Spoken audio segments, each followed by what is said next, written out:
పాకిస్తాన్ వంకర బుద్ధి మరోసారి బయటపడింది. కాల్పుల విరమణ ఒప్పందం కుదిరి గంటలు గడవకుండానే ఉల్లంఘనలకు పాల్పడింది.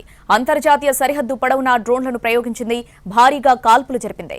అయితే పాకిస్తాన్కు ధీటుగా బదిలిచ్చింది భారత్. పాకిస్తాన్ ఆగడాలకు హద్దే లేకుండా పోతోంది. కాల్పుల విరమణ ఒప్పందం అమల్లోకి వచ్చిన గంటల వ్యవధిలోనే దాన్ని ఉల్లంఘించింది. వాస్తవాధీన రేఖ వెంబడి కాల్పులకు తెగబడింది. డ్రోన్లతో దాడులకు యత్నించింది.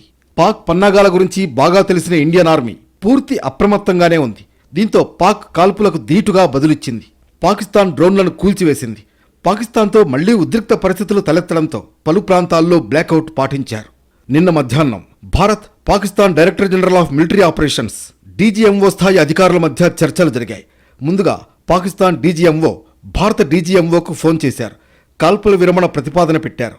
దానికి భారత్ అంగీకరించింది. సాయంత్రం 5 గంటల నుంచి కాల్పుల విరమణ పాటించేందుకు ఇరు దేశాల సైనికాధికారులు అంగీకరించారు. భూమి, ఆకాశం, సముద్రంలో ఇరు దేశాల మధ్య కాల్పుల విరమణ పాటించాలని నిర్ణయించాయి. వెంటనే ఇరు దేశాల సైన్యాలకు తగిన ఆదేశాలు వెళ్లాయి. రేపు సాయంత్రం మరోసారి చర్చలు జరపాలని డీజీఎంఓలు నిర్ణయించారు. కాల్పుల విరమణ ఒప్పందం అమల్లోకి వచ్చి గంటలు గడవలేదు. చీకటి పడిందో లేదో పాకిస్తాన్ దుష్టబుద్ధి బయటపడింది. అంతర్జాతీయ సరిహద్దు వెంబడి కాల్పులకు తెగబడింది పాకిస్తాన్ ఆర్మీ. భారత్ భూభాగంలోకి డ్రోన్లు దూసుకొచ్చాయి. అయితే వాటిని పసిగట్టిన భారత్ బలగాలు రక్షణ వ్యవస్థలు కూల్చివేశాయి. జమ్మూ కాశ్మీర్లోని ఉధంపూర్, శ్రీనగర్లలో భారీ పేలుళ్లు సంభవించాయి. పోఖ్రాన్, శ్రీనగర్లోని ఆర్మీ హెడ్ క్వార్టర్స్ సమీపంలో పలు డ్రోన్లను కూల్చివేశాయి మన రక్షణ వ్యవస్థలు. పంజాబ్లోని పఠాన్కోట్, ఫిరోజ్పూర్, రాజస్థాన్లోని జైసల్మేర్, బాడ్మేర్లలో పూర్తిగా విద్యుత్ సరఫరా నిలిపివేశారు. గుజరాత్లోని కచ్ జిల్లాలో అనేక చోట్ల డ్రోన్లు కనిపించాయి. అయితే అవి వెనక్కి వెళ్లిపోయాయి. పెహల్గాం ఉగ్రదాడికి ప్రతీకారంగా భారత్ చేపట్టిన ఆపరేషన్ సింధూర్ పాకిస్తాన్కు మింగుడు పడలేదు. సరిహద్దు దాటకుండానే భారత బలగాలు ఉగ్రవాదుల అడ్డాలను ధ్వంసం చేయడాన్ని అస్సలు జీర్ణించుకోలేకపోతోంది.